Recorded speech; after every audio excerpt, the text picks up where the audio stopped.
louvar a Deus pela vida do pastor, presidente desta igreja, pastor Bauer do Nascimento, e a sua querida esposa, a pastora Raquel Dias, por permitirem a minha vinda a esta casa e a responsabilidade de pregar a vocês a palavra de Deus. Muito obrigado, pastores. Muito obrigado de verdade. Eu tenho uma dívida eterna com esta casa, com vocês, e eu fico muito honrado de poder estar aqui esta manhã. Minha mãe me acompanha, está à minha esquerda, a missionária Miriam já foi apresentada, que é ela e papai, são 90% aí da minha vocação. 10% é estudar e falar, né? A estrutura familiar é uma base importantíssima. Eu louvo a Deus pela vida dos meus pais. Pastor Fernando, sua esposa, meus agradecimentos, um homem de Deus, um homem ungido. Ao pastor Tiago Menezes, que me fez esse convite, muito honroso. Deus seja louvado. Eu quero falar, esta manhã eu estou muito feliz, porque o Rema é uma igreja que ama falar de Jesus, então nada melhor do que falarmos. Eu digo isso porque está escasso o tema Jesus em alguns lugares, e quando você acha uma casa que ainda centraliza Jesus em tudo, é bom falarmos dele. Os que acharam um texto sagrado, digam amém. E saiu Jesus e os seus discípulos para as aldeias de Cesareia de Filipe. No caminho ele perguntou aos seus discípulos, dizendo: quem dizem os homens que eu sou? E eles responderam: João Batista, mas alguns dizem Elias, e outros um dos profetas. E ele lhes disse: mas vós, quem dizeis que eu sou? E respondendo Pedro lhe disse: tu és o Cristo. Se você puder e quiser, você diz amém. Pode se assentar, por favor. Glória a Deus. Glória a Deus. Amados, ao lermos esse texto sagrado, de fato nós não precisamos de muito aparato da hermenêutica para compreendermos alguns princípios que estão vinculados a essa pergunta. É de necessidade, até meio que óbvia, mas acho que se faz necessário, levarmos em conta que esta expressão é uma expressão universal, o que significa dizer que perguntar aos outros o que dizem ao seu respeito não está vinculado a uma determinada cultura, mas todos os homens, em algum momento, já fizeram ou ouviram alguém construindo essa seguinte pergunta. Como nós não precisamos muito de aparato da hermenêutica para compreendermos alguma coisa que é universal, ou seja, familiar a nós, cabe conceito lógico. Lembrando que a lógica é uma possibilidade dentro da realidade apresentada. Só pode exercer lógica se ambas as partes compreendem aquilo que está sendo proposto. E dentro da lógica, que é um entendimento prévio, precisamos estruturar aquilo que foi colocado. Exemplifico. Esta pergunta de Cristo está pautada, é uma pergunta dividida em duas partes, sendo o clímax da pergunta a segunda parte. Ele está dizendo: quem dizem os homens que eu sou? E vós, quem dizem que eu sou? Quem dizeis que eu sou? Essa pergunta, uma vez sendo feita, ela está vinculando no mínimo duas coisas. Primeiro, quando alguém pergunta ao outro, o que estão dizendo a meu respeito, pode ser uma demonstração de insegurança acerca da sua própria identidade. E esta pessoa busca se afirmar sobre aquilo que estão dizendo ao seu respeito. Então esta questão lógica é descartada. Não há possibilidade, não há lógica em Cristo construir uma pergunta vinculado a este lado, uma vez que ele não sofre alteração de sua identidade, sabe quem é, diz quem é, afirma e testifica aquilo que está dizendo. Agora, há uma segunda possibilidade que eu acho que é a mais lógica e é o ponto da construção do nosso raciocínio. Quando alguém pergunta ao outro, quem dizem que eu sou? Não é que esta pessoa não está certa de quem é, mas está preocupada em como as pessoas o estão enxergando. Eu sei quem eu sou, mas não quero ser confundido com uma coisa que não sou. Então Cristo está perguntando, será que os homens me enxergam da forma correta ou estão me enxergando de forma distorcida? Isto é possível? É. E o texto nos dá uma base muito sólida para esse argumento. Como o tempo é muito bom, dá para construirmos esse raciocínio juntos. E gostaria que você me desse a sua atenção esta manhã e tivesse um pouquinho mais de paciência, porque é necessário uma construção um pouco mais longa a princípio, mas tudo dará certo se você estiver disposto a ouvir. Quem quer ouvir ainda, diga amém. Algumas informações considero ser importantes para a estruturação deste raciocínio. Primeiro, é necessário que você compreenda que o Evangelho de Marcos é o evangelho mais antigo datado até hoje. Encontrado nos rolos do Mar Morto, escrito em hebraico, servindo como base para outros dois escritos, o de Mateus e o de Lucas, e aí nós compreendemos a expressão evangelhos semelhantes. O de Marcos é o mais antigo, e a base dos evangelhos de Mateus e de Lucas são extraídas do evangelho de Marcos. Por isso, semelhantes. Quando você lê esses três evangelhos, você perceberá que os três, em algum momento, citarão os mesmos acontecimentos. Não podem ser iguais, porque a citação do acontecimento é a mesma, mas a descrição é diferente. Por exemplo, o caso célebre da libertação do endemoniado gadareno. Mateus chamará de uma região, Marcos nomeará essa região de outra forma e Lucas de forma distinta, tanto de Mateus como de Marcos, mas o acontecimento é relatado, a forma que é descrita é distinta. Outra coisa que você deve entender, que mesmo os três evangelhos chamados semelhantes e o quarto de João, que é o mais distinto, eles têm o mesmo princípio, falar do nascimento, do ministério e do sofrimento de Cristo. Assim sendo, não poderia haver diferença em seu conteúdo. E há. Te dou um exemplo. Quando você lê o Evangelho de Mateus, o que você encontra no Evangelho de Mateus? Logo no capítulo 1, a genealogia de Cristo. Por que Mateus acha interessante descrever a genealogia de Cristo? Citar isto?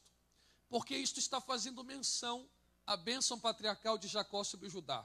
Lembram? Após o patriarca comparar Judá como um leão, diz que o cetro não arredaria da sua casa, nem o legislador dos seus pés, fazendo alusão ao governo. O que sabemos é que o Messias, o prometido, deveria vir da tribo de Judá. Não só isto, deveria vir especificamente da linhagem de Davi. Quando Davi está desejoso de construir a Deus uma casa, externa esse sentimento a Natã. Natã traz consentimento e diz, faça conforme está proposto ao seu coração. Deus ainda não havia falado nada, intervém, usa o próprio Natã, Natã retorna, e nesse texto não há reprovação, há uma aprovação. E esta aprovação é vinculada a uma aliança, e Deus diz, a lâmpada da sua casa não se apagará, sinônimo de descendência, o que significa que todo rei de Judá deve vir da linhagem de Davi, e Mateus está explicitando isto em Cristo. Quando você lê Mateus, o que você encontra? Um Cristo que cura, que liberta, multiplica pães, que prega, que ensina, repreende, tem autoridade, mas o conteúdo que perpassa o evangelho de Mateus é um perfil do Cristo real, não só na genealogia, mas outros textos você verá a citação, por exemplo, o evangelho do reino, acentuando um perfil de Cristo como aquele que é o rei prometido das nações. Se esse é o conteúdo e a proposta do evangelho de Mateus, qual seria a de Marcos? Nós aprendemos de forma mais popular que o evangelho de Marcos tem a proposta de apresentar um Cristo como servo. Isto está correto. Está pautado esse argumento no capítulo 10, versículo 35 ao 45, especificamente no versículo 45, em que diz, pois o Filho do Homem veio para servir e não para ser servido. Porém, os especialistas no evangelho de Marcos dirão que é uma outra proposta que sintetiza melhor todo o evangelho de Marcos. Está descrita no capítulo 1, versículo 1. Este é o princípio do evangelho de Jesus Cristo, Filho de Deus. O que dizem os estudiosos sobre o evangelho de Marcos? Que Marcos mostra, sim, um Cristo que serve. que Marcos mostra assim o Cristo com poder, que ensina e etc. Mas a proposta de Marcos é mostrar aos seus leitores e revelar aos mesmos qual é a verdadeira identidade de Jesus. Ao ler o Evangelho de Marcos, Marcos quer te inculcar, entenda quem Jesus é de verdade. Isto é muito interessante, porque nós herdamos um pensamento da igreja primitiva de que Marcos escreve seu evangelho quando ainda estava em Roma. O que é isto importante? A mentalidade romana funciona diferente da mentalidade grega. Se você apresenta um Cristo aos gregos, a pergunta dos gregos, com proposta de conhecer esse Cristo, seria: qual é a capacidade intelectual desse Jesus que você serve? Já os romanos não tinham este mesmo interesse dos gregos. Mesmo preservadores da cultura grega, os romanos construíam uma outra pergunta. A pergunta romana seria mais bélica. Os romanos eram dados à guerra, à conquista, ao avanço, à força e aí vai. Então os romanos, quando você apresenta um Cristo, perguntaria para você o seguinte: esse Jesus que você serve tem poder? Se tem, qual é a extensão do seu poder e da sua autoridade? Qual é o seu exército? Ou quais são os seus exércitos? Qual é o seu domínio? Aonde está o seu reino? Quem ele já venceu? Quais as guerras que já entrou? A pergunta romana é: queremos saber se esse Jesus é poderoso. Aí você entende, porque os estudiosos chamam o evangelho de Marcos do evangelho da ação. Faça isso na sua casa. Leia o evangelho de Mateus, leia o evangelho de Lucas e depois de Marcos. Você vai notar que tanto Mateus como Lucas demoram para entrar no evangelho da ação. Marcos, de forma impressionante, logo no capítulo 1, logo lá para o 20º versículo aproximadamente, Cristo já está operando. Então ele não fala de genealogia, ele não perde muito tempo com introdução. Ele diz assim: Jesus nasceu, batizou e começou a operar. Então o evangelho de Marcos é um evangelho que Cristo está operando o tempo inteiro. É como se Marcos pegasse os romanos e dissesse: você quer saber se Jesus tem poder? Jesus não tem poder, quem tem poder é César. Jesus tem todo o poder. Você quer entender quem é Jesus, romano? Jesus é aquele que, indo para uma região deserta e uma multidão seguindo, sem ele convidar, a multidão ficou com ele até a tarde, quase abraçar a noite, e quando estava ficando tarde, sem a multidão pedir, ele percebe que a multidão está faminta, se compadece, coloca-se no lugar da multidão e pergunta aos seus discípulos: temos alimento para alimentar este povo? Os discípulos dizem: nós não temos, e se tivéssemos, aonde compraremos? O lugar é deserto. Despede essa multidão para que eles possam comer durante o caminho. Cristo diz: não, eles vieram por mim, e por mim não voltarão de mãos vazias. Alguém apresenta 5 pães, 2 peixes, levanta o cesto da graça, não multiplica apenas para alimentar, mas faz fartar, sobrejando 12 cestos cheios. Mas Jesus não é só providência. Jesus é aquele que também manda os discípulos adentrar no barco, desatravessem o outro lado para uma região chamada Betsaida, enquanto dispersa a multidão. Os discípulos adentram. Marcos descreve que um vento se levanta de forma contrária. Os discípulos não conseguem avançar nem retroceder, ficam remando até por volta da 4ª vigília da noite, os braços já fadigados, não conseguiam um avanço, certos que o barco viraria. Cristo vem ao encontro.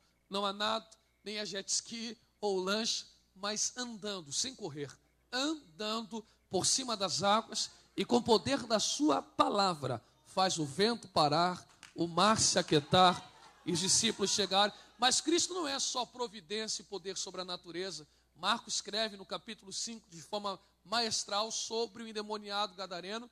E me permita aqui, por favor, ser sincero, porque quem prega deve ser sincero sempre. Eu não posso afirmar quantos demônios haviam. Eu posso fazer uma abstração por conceito lógico. Porque se os demônios dizem a Cristo: deixe que passemos para a manada de porcos, e aproximadamente 2.000 porcos, podem ser milhares de demônios ou vinculados à legião romana. Não é preciso quantos demônios haviam, não sei te precisar, mas se avaliarmos segundo os porcos, eram 2.000.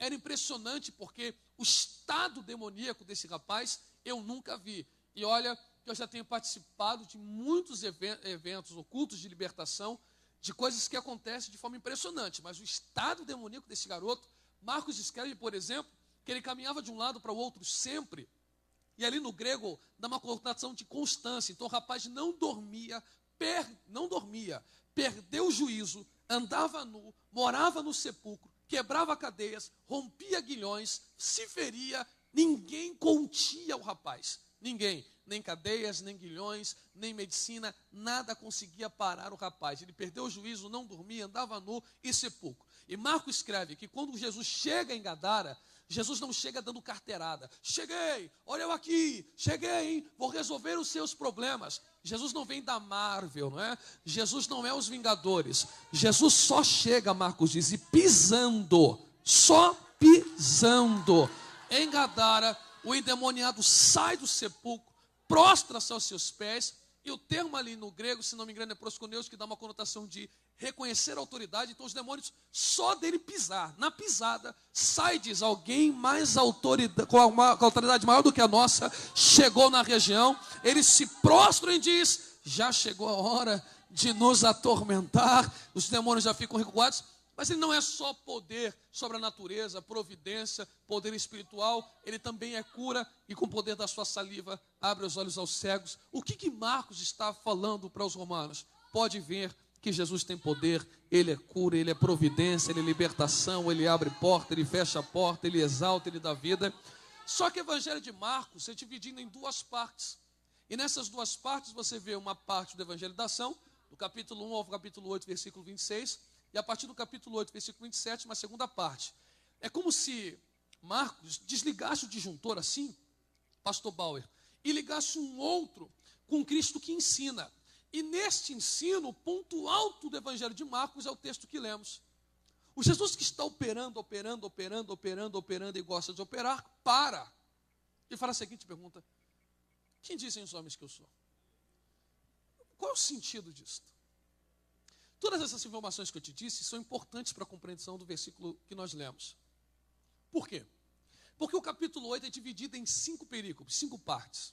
As 4 primeiras partes estão intimamente relacionadas. Eu vou te descrever aqui de forma rápida para que você entenda. O capítulo 8 começa da seguinte maneira: Jesus novamente retira-se para uma região deserta, uma multidão o segue, Jesus resolve multiplicar pães para alimentar a multidão, e desta vez não sobram 12 cestos, mas sobram 7. Quantos cestos? 7. Eu quero que você grave este número, por favor. 7 cestos cheios. Depois de sobrarem 7 cestos cheios, Jesus retira-se para uma outra região. Fariseus vão ao encontro dele, não para diálogo e nem para conhecê-lo, mas para discutir.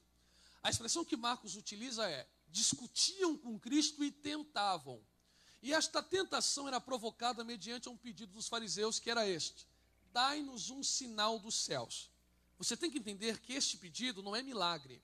Sinal aqui nesse texto é diferente de milagre. A capacidade de realizar milagre, todos sabem que Jesus tem. Quer a prova? Quem dizem os homens que eu sou? Alguém responde: um dos profetas. E no Antigo Testamento o profeta tinha caráter de milagre. Por exemplo, Elias e Eliseu. O fato de Jesus realizar milagre não atesta para os fariseus quem ele disser. Quer ver? Jesus, você está dizendo que é maior do que Abraão, que é antes de Abraão, que é maior do que Moisés, que é maior do que Salomão, que é o próprio pão vivo desse céu. Você está dizendo todas essas coisas, bacana. Só que multiplicar pão não fala que tu és o próprio Filho de Deus, porque eu conheço o profeta que multiplicou farinha.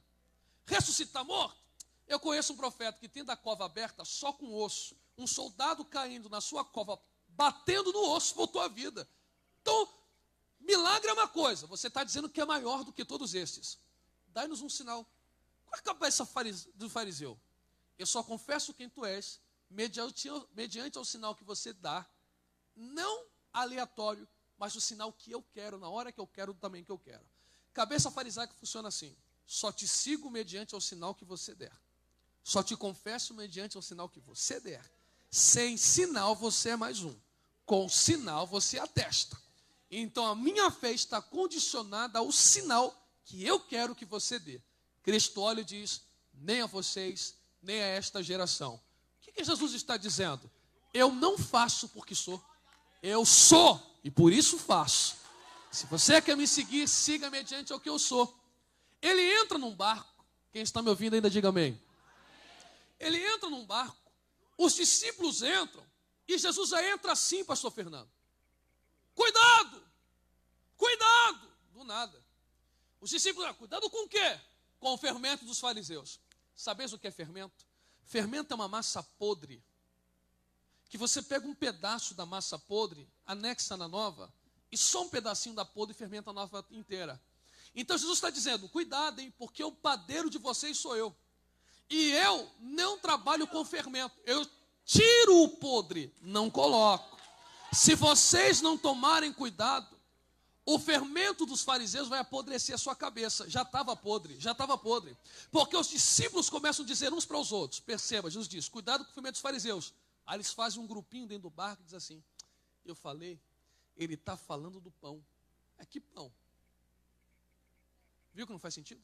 Cuidado com o fermento dos fariseus. Aí uns dizem um para o outro, ele está falando do bendito do pão. Que pão? Marcos escreve que eles entraram no barco levando senão um pão. E por que um pão? Porque no Oriente ninguém viaja despreparado. Se sobraram 7 cestos cheios, por que levar um pão? Eles entram assim. Tem lógica no que o fariseu disse. Será que a gente não está sendo enganado? Se Jesus é Jesus mesmo, vamos fazer mais uma prova? Como ele multiplicou os pães mediante a um elemento, vamos levar só um. Se ele fizer de novo, a gente... Bora. Você quer a prova? Jesus diz assim...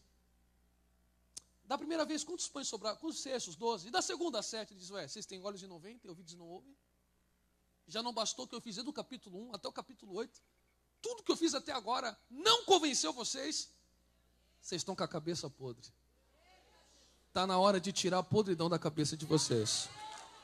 Ele pega na mão dos discípulos, leva para Cesareia de Filipe. E tudo na Bíblia tem um sentido. Por que ele não perguntou no barco? Quem dizem que eu sou? Por que ele não perguntou lá no deserto? Quem dizem que eu sou? Por que ele não perguntou em Betânia? Por que ele perguntou em Cesareia de Filipe? Porque é em Cesareia que se tira fermento da cabeça. Você quer ver?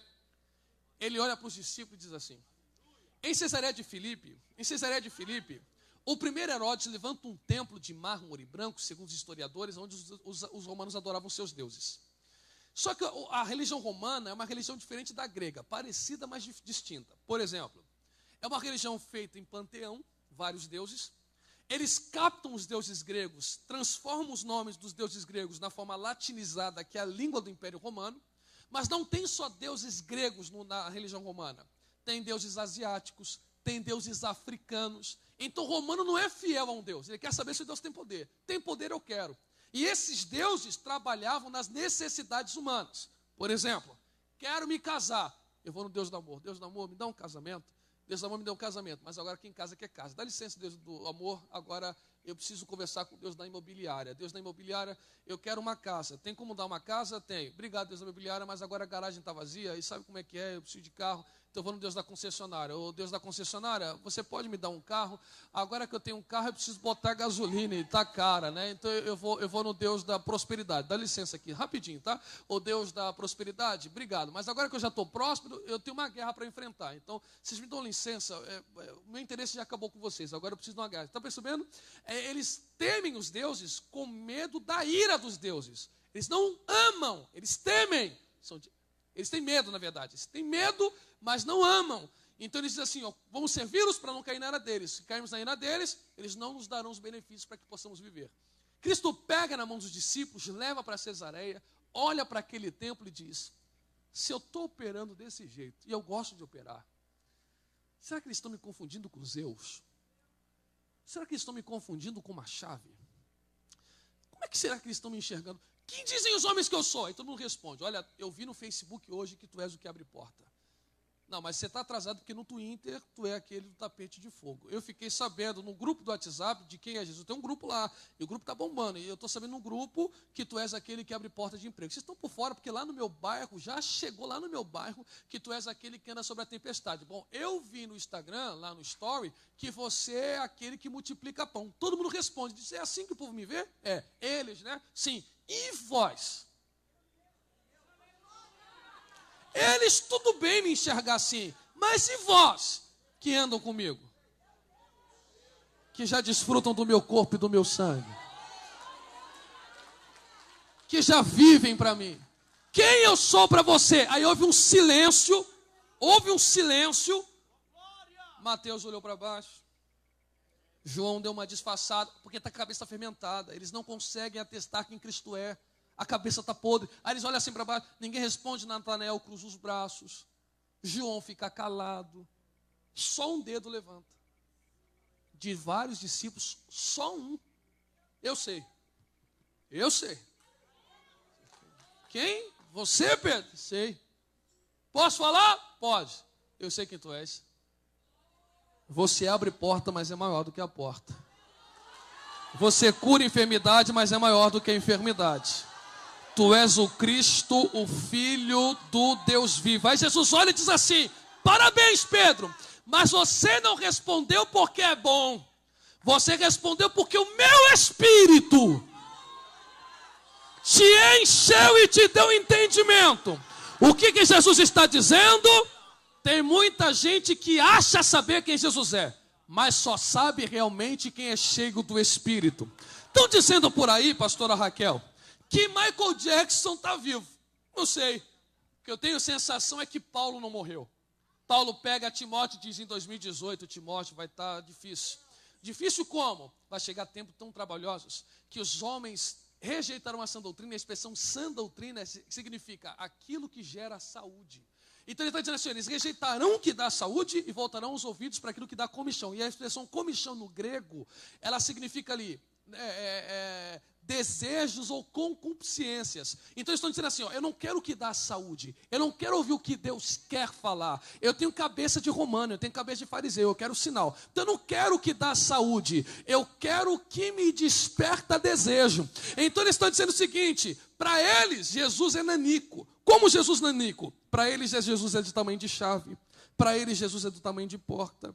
Para eles Jesus é do tamanho de providência. Para eles Jesus é do tamanho de arrepio. Porque tem gente que vem para a igreja e diz o seguinte: só dou glória a Deus quando sinto. É que se Jesus é tão pequeno que ele é do tamanho de um arrepio. Mas quem é cheio do Espírito e não tem a cabeça fermentada, sabe que Jesus abre porta, sabe que ele cura enfermidade, sabe que ele liberta endemoniado, mas não está condicionado ao sinal. Quem tem cabeça de fariseu saiu de casa esta manhã e veio para cá assim: cadê o sinal? Cadê o sinal? Cadê o sinal? Cadê o sinal? E o culto dele não anda, porque enquanto o sinal não vem, ele não adora. Mas quem é cheio do Espírito parece até perturbado. Ele entra pulando, ele entra cantando, ele dá um grito, ele dá um salto, ele dá uma corrida. E quem não é cheio do Espírito fica indignado e diz: ué, tá gritando por quê?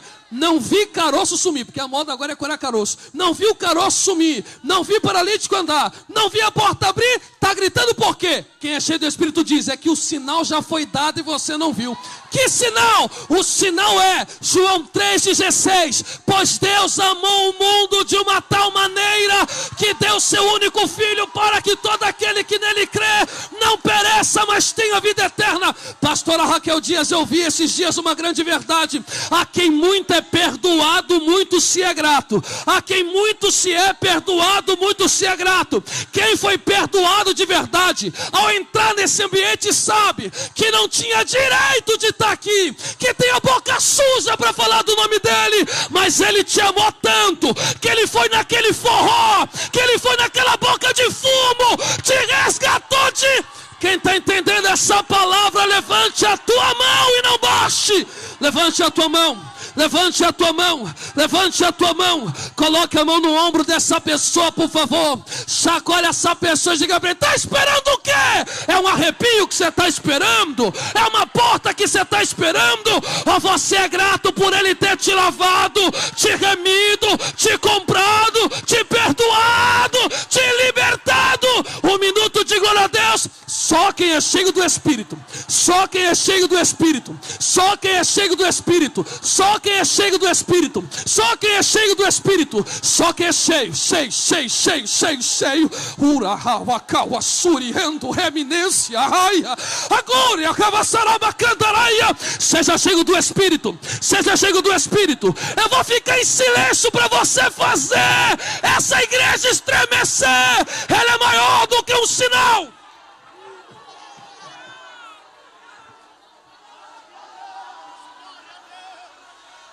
Ele é maior, ele é maior, ele é maior, ele é maior do que uma portinha.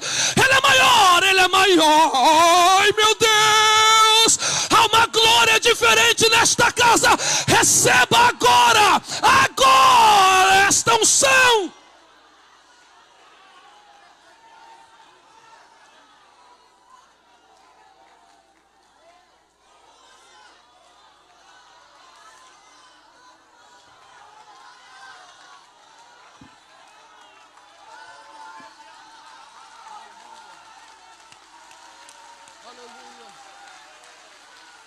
Aleluia.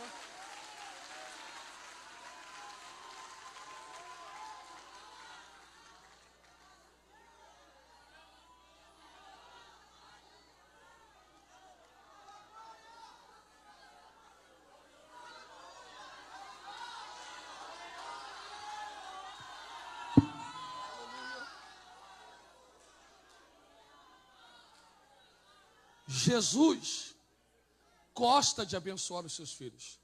Ele gosta. Ele tem prazer nisto. Ele gosta. De fato ele prospera. De fato ele abre. E você deve provocar isso, você deve pedir isto. O que nós estamos fazendo de errado, e quando eu digo nós, eu digo igreja num todo, é pautar o culto todo no pedido.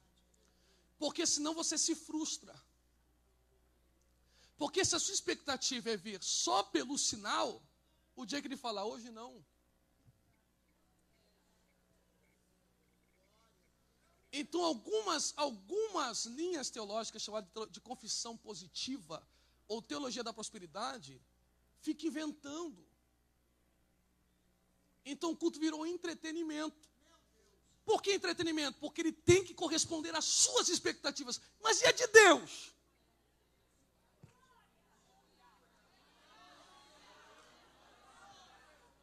Então a gente fica criando aparato para satisfazer o ego do homem. Eu vou te explicar. Jesus vai para uma região deserta, e aqui encerro. Uma multidão segue, ele não convida, só que a multidão vem por ele. Quando a multidão vem por ele, a fome chega. E quando a fome aperta, eles não saem com fome, hein? E no deserto, eles perdem a noção do tempo e ficam atraídos naquela presença. Porque quando nós viemos por ele, por mais que as necessidades gritem, nós não saímos do ambiente enquanto ele está. Não sai. Não sai. Aí ele sem a multidão pedir. E olha, irmão, vou repetir para deixar muito claro. Peça mesmo.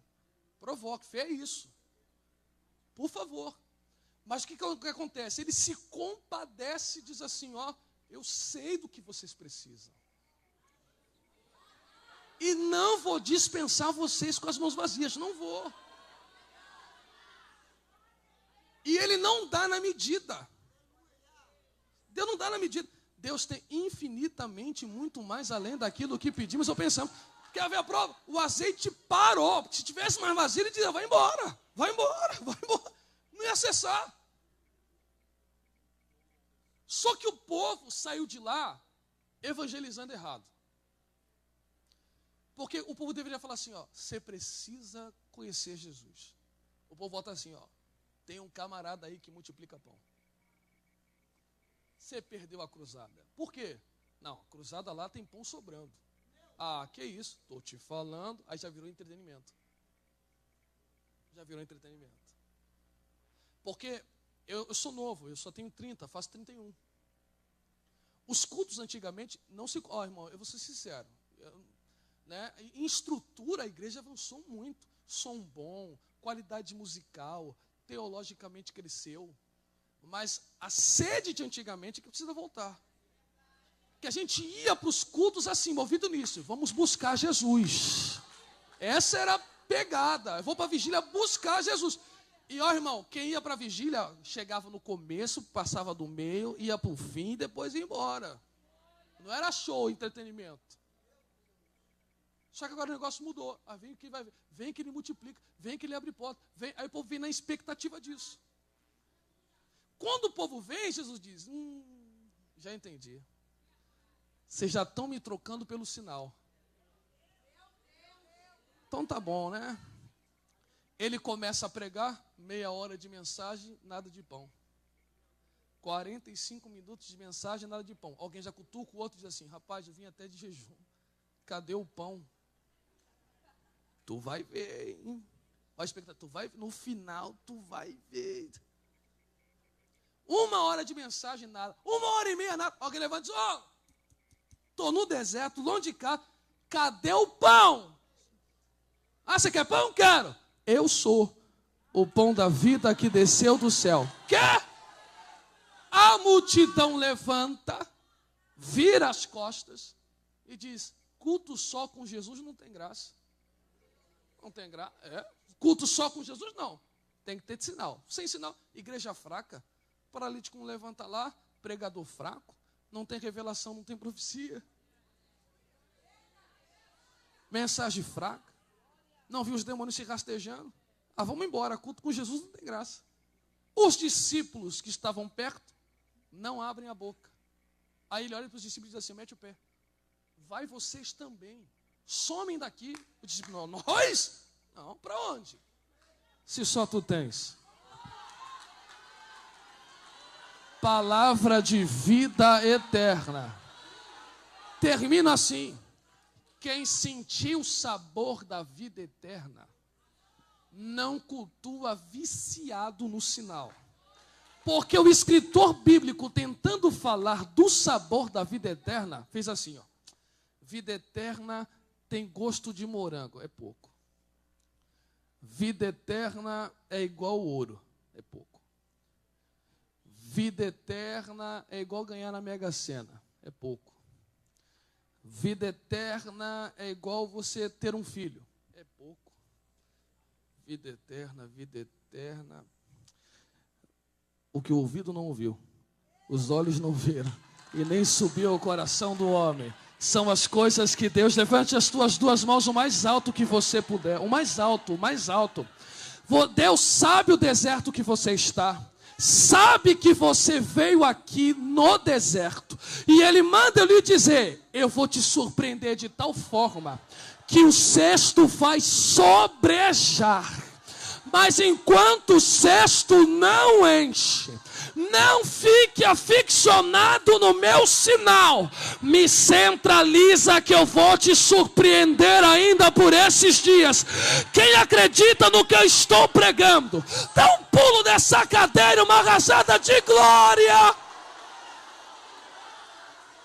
Posso orar, pastora? Posso orar? Fica de pé comigo que eu quero orar pela sua vida. Bata na mão no mínimo de 3 pessoas, diga para ele: ele já se compadeceu. Diga: ele já se compadeceu. Ele já se compadeceu. Ele sabe que você veio por Ele. Ele sabe que você ama Ele. Ele sabe que você veio adorar a Ele. Ele sabe da sinceridade do seu coração. Ele sabe que você acordou cedo para dizer o quanto Ele é grande, o quanto Ele é lindo. E Ele manda lhe dizer: eu já me compadeci. Eu já me compadeci.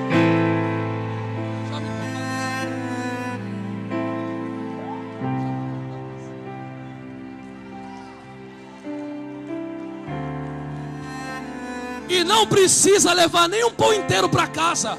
A Serofinícia diz: a migalha é o suficiente, só migalha. Se for migalha já dá certo.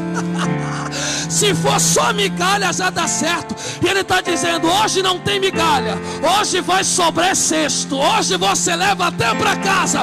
Me bota no centro, me bota no centro, me bota no centro, me bota no centro, me bota no centro, me bota no centro, me bota no centro que eu arrumo, me bota no centro que eu abro, me bota no centro, me bota no centro da sua vida, me bota no centro. Meu Jesus, que manhã de glória. Urawa, salva, canta. Está sentindo a presença dEle? Está sentindo a presença dEle? Fecha os teus olhos, por favor.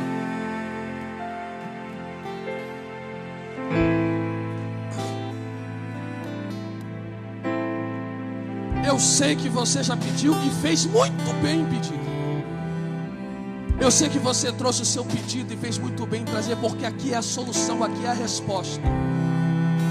Mas eu quero que você nesse momento só adore, porque Ele já está dizendo: eu me compadeci.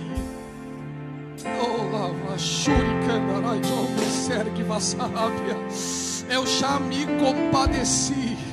Você pode começar a abrir a sua boca e começar a adorar a Ele. Lembra do teu primeiro amor? Esta manhã vai voltar a arder no seu coração. Lembra? Jesus está com saudade de você, mano. Está na hora de você sair dessa caverna, moça. Ele quer você de volta inteira, inteira. Está entendendo o que eu estou dizendo ou não? Está na hora, varão, de você sair desse marasmo, dessa tristeza, desse sinal. Ele quer você de volta. Lembra daquele glória a Deus que tu dava, que saía do âmago do céu? Lembra, lembra, lembra? Ele quer esse glória a Deus de novo na tua boca. Ele quer de novo você por inteiro. Onde estão os adoradores, os cheios do Espírito? Onde estão? Onde estão? Enquanto você adora, eu oro. Enquanto você adora, eu oro. Senhor, está aqui a tua noiva. Está aqui a tua igreja, Senhor. Está aqui os teus filhos, as tuas filhas. Não me tenhas por importuno, Senhor, ousado, mas é no nome de Jesus a qual o Senhor nos deu o direito de te clamar, que eu te peço humildemente, Senhor, estenda as tuas poderosas mãos, mãos graciosas, mãos poderosas para abençoar, mãos que não estão mirradas, mãos que não estão encurtadas, curvas, tortas. Suas mãos são caridosas, abençoadoras. Estende a sua mão, ó Pai, sobre toda esta igreja, nos renova, mantenha a chama do teu Espírito acesa, pois o fogo arderá continuamente sobre o altar e não se apagará. Somos o teu altar, somos o teu altar. Aquece-nos, ó Deus, queima-nos o teu fogo do teu Espírito, e na proporção, ó Pai, que nós estamos te adorando, enche esse cesto, enche esse cesto. Eu vou dar nome a esse cesto, Senhor. Este filho rebelde, este casamento, esta porta de emprego, tu tens poder, Senhor. Abra, Senhor, abra. Nós não te confundimos, mas nós necessitamos do teu intervir. Nós carecemos da tua ajuda. Se não for pedir muito, abrace alguém aí, diga para ele: se você botar Jesus no centro, vai sobrar cesto. Abraça essa pessoa e diga: se você botar Jesus no centro,